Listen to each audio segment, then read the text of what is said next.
Hit only in areas that are of interest, and you're only going to use a minimal amount. Remember, minimal. Just spots here and there.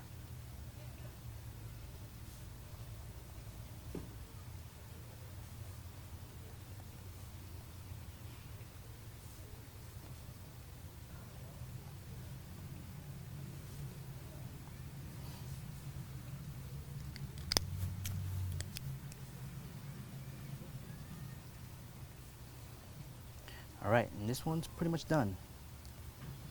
I'm going to move on to another plant, show you guys something a little bit more complex maybe.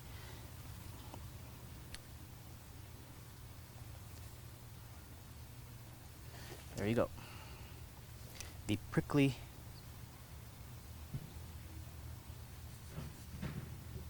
pear. Remember, write down your notes. Alright, let's move on.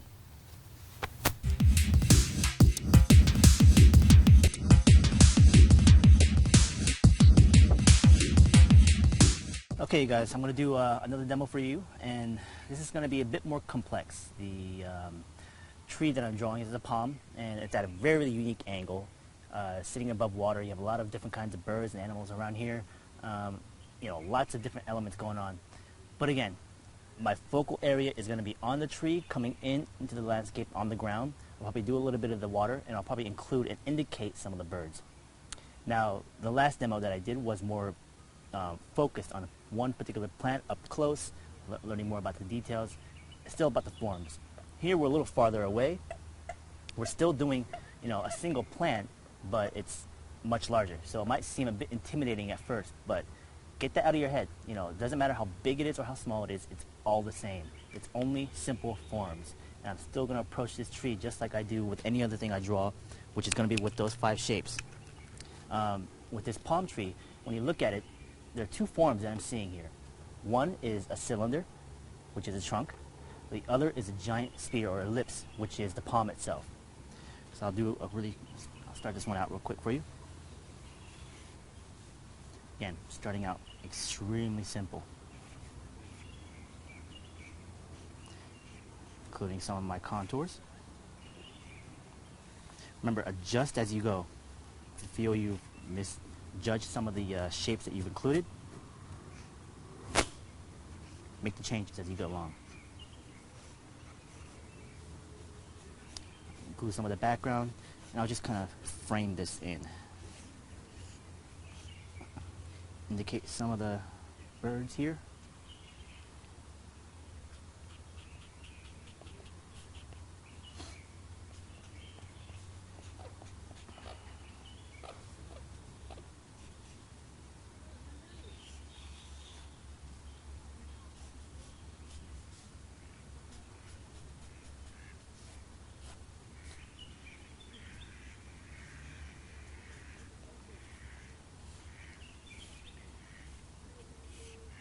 Just keep in mind that you're only building with shapes,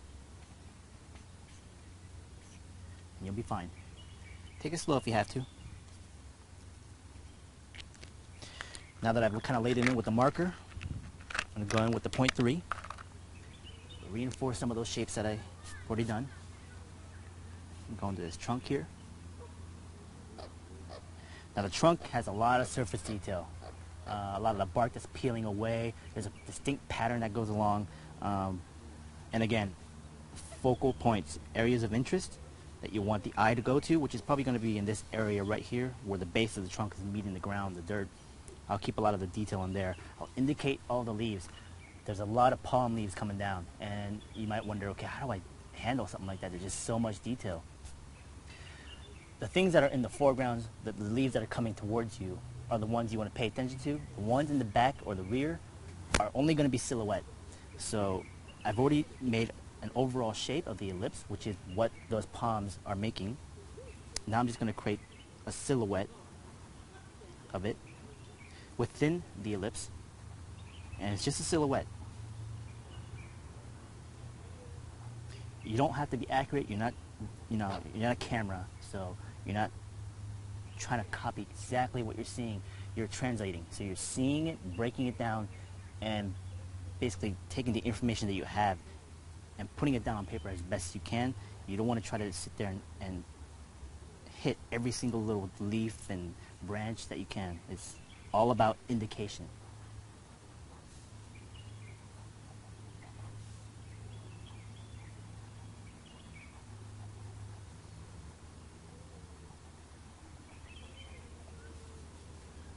Now I'm going to just hit some of the more palms that are coming towards me with more detail. But again, I'm going to be quick about it. Just indicate. I'm doing the overall shape of the fern as well. Ferns and palms, or any kind of leaf that you see around you, has a center line to it. So you have one line, this is your center line, the shape that goes around it. And if this was a palm, then I'd indicate the palm leaves.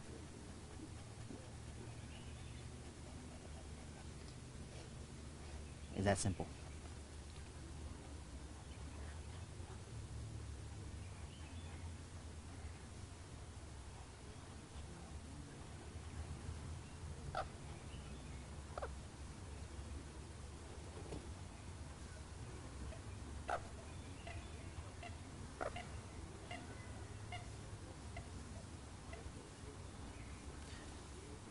Continue just to indicate.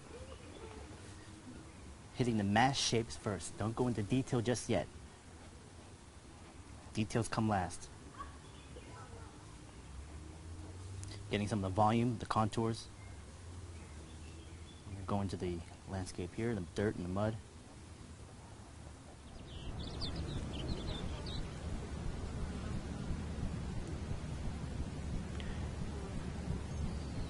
Alright, I'm going to hit some of these dark patches here where a lot of the dirt and shadows are, and reinforce some of those shapes, kind of indicating where I want to come back and detail those spots. When you have the basic forms put in, it's kind of nice to kind of make them geometric in a way where you're separating the two to make them look quite graphic, kind of like real black and white almost. But that's just with the line. But then we'll come back with a lot of the cross hatching and kind of give it a much more better blend to, with each other.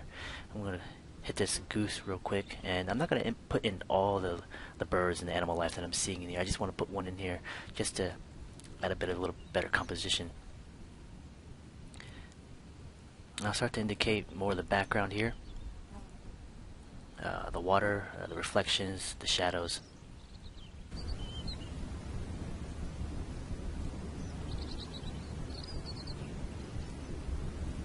I'm going to jump to a 0.5 here, and using a darker pen, I'm going to start to pull out a lot of the surface detail, the texture work, things like that on the trunk itself. Now the trunk is pretty complex in its texture and detail, so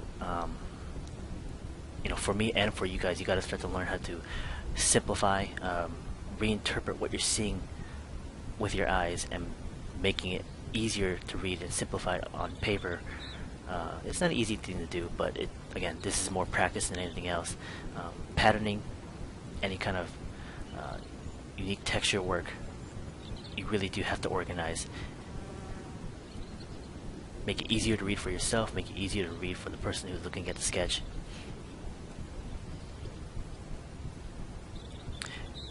And as you can see, I'm not going to detail the entire trunk. There's curvature to this trunk, so a lot of detail work I'm going to put into the shadow area. Alright, let's go back up into these palms, and I've already kind of indicated what's there, and let's just really go back, kind of like we did with the textures, a couple weeks ago, really add some of that texturing gradation and really flesh these out.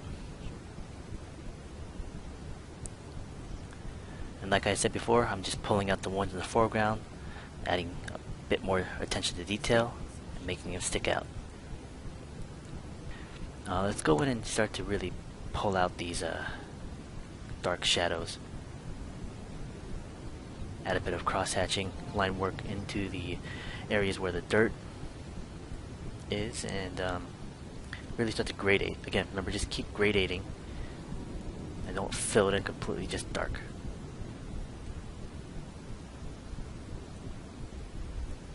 Now I'll be jumping from spot to spot, and I tend to like to do this where, I'll spend a little bit of time in one spot, but then I tend to get bored, and I like, if something else catches my eye that I want to attack, I'll do that. So it's always nice to just hop around a bit.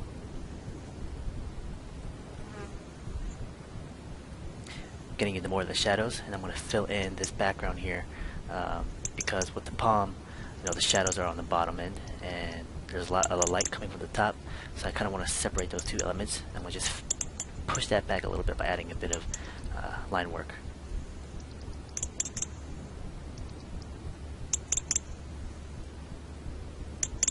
I'm going to the water here, and again, there's shadows and reflections in the water as well, and I want to add value to that so that we have some separation.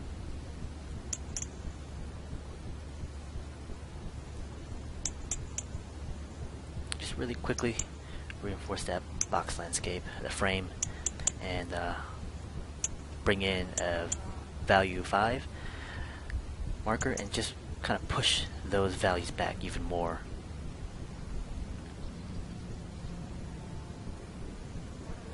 Kind of pump up that contrast a bit. I'm going to hit up the background too, because there is a lot happening in the background, so I just don't want to leave that blank. So I'm just going to put a silhouette, a real simple silhouette of the the trees and the bushes and stuff that are in the back there, and it's going to be real simple. And of course we want the eye to come to the focal point, which is where a lot of the high contrast and the highlights are going to go, and make sure that's exactly where I want to put them.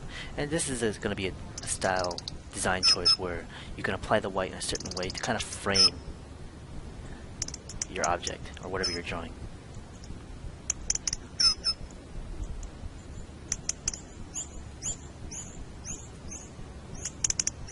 Alright, we're almost done here. I'm going to take a 7 and just kind of pump up some of that form shadow, add a little bit more contrast just to bring that out a little bit.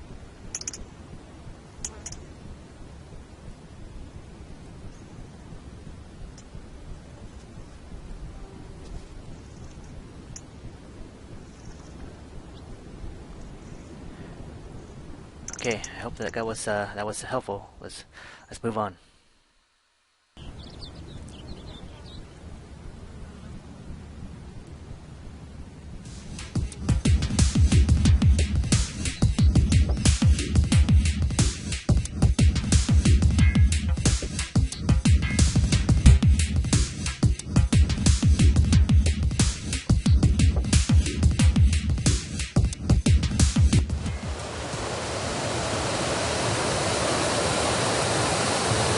Okay, guys, I hope you enjoyed the demos.